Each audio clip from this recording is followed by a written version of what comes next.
Hi, my name is William Howard, and this is my persuasive speech. In the world today, there are 29 countries that are considered first world countries.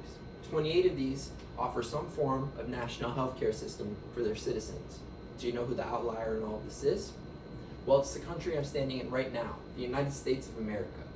Now, I know this information can come as a surprise to many of you, but for us Americans, this information is vastly important because it affects our lives for the rest of our lives. One would think that in the society we live in today, with modern technology, that healthcare would be a human-given right given to every single one of America's citizens. But unfortunately, right now, that's just not the case. Millions of people a year are suffering due to high medical costs, or they're just avoiding the doctor altogether because they can't afford it. The Medicare for All Act bill would be a single-payer national healthcare system that will replace our current barbaric system with one that is way more affordable for our country and for the citizens living within it. Me personally, I believe in America that will have price caps on medication, lower administration costs in hospitals, but most importantly, an America where no citizen fears going to the doctor due to medical costs. Now let me begin by showing you how unforgiving our current archaic system is today. Today in America, 1 in 4 people will avoid going to the doctor due to high cost copay for insurance, or just because they don't have insurance at all.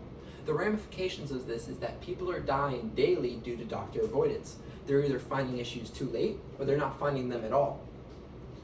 As well as high insurance rates, if you don't have insurance, going to see the doctor costs exceedingly high. In fact, compared to our neighbors up north, Canada, who spend $4,826 per capita on medical expenses, the country of the United States spends $10,700. This whopping difference shows that there's a huge financial burden being put on average American families, as well as a subcategory of elderly Americans living that can't afford their medical bills. We have seen suicide skyrocket when it comes to financial instability, especially when it has to do with Medicare costs.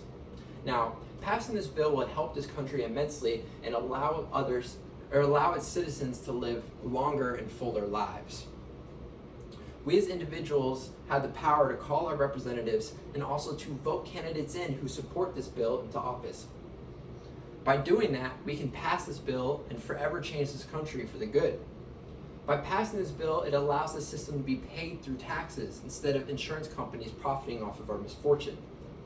Just by this, a study has shown that the average American family will save over $3,000 a year annually in income. Now, we've seen this work because other countries across the world have national healthcare systems, and they definitely use them for good.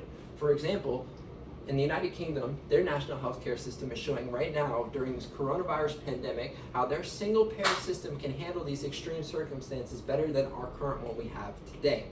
Now, I know a lot of people are saying that this is pie in the sky thinking, and that a country the size of the United States can never afford this. But studies have shown that this new Medicare for All bill will save us $500 billion annually just in administration costs alone, and that it will cost less for American families to go and visit the doctor than it does now. There is a world out there where you can go to bed at night without any worry about you and your family. If you feel healthy, good. And if you don't, you can go and get checked out without any stress or weight on your back. That world is out there, and we need to bring it home. We need to bring our country, the United States of America, back to the forefront where it belongs when it comes to our healthcare system. In our current system today, if you're someone who, God forbid, is diagnosed with cancer, you can be kicked off of your insurance for having a pre-existing condition. And if you are someone who continues forward with treatment without this insurance, your medical bills can skyrocket, causing extreme stress on your family and yourself. As you can see, by keeping our system the same, people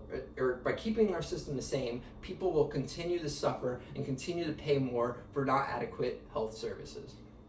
By passing this bill, we can solve many of the issues that are plaguing our society today, and we can soar ahead into the future where we belong, ahead of the pack. I ask for us as a society to fight for more. We are supposedly the greatest country in the world, and right now is a good time to show that we can lead by example. I know that I'll do everything in my power as a U.S. citizen to vote for candidates who support this bill, and by passing this bill into office, forever changing mine and my family's life. And as Kennedy once said when speaking on the great American space race, another moment in American time where people thought this idea was a pie in the sky, he said, as a country, we don't do things because they are hard. Or we don't do things because they're easy, because we do things because they're hard. That would be my persuasive speech.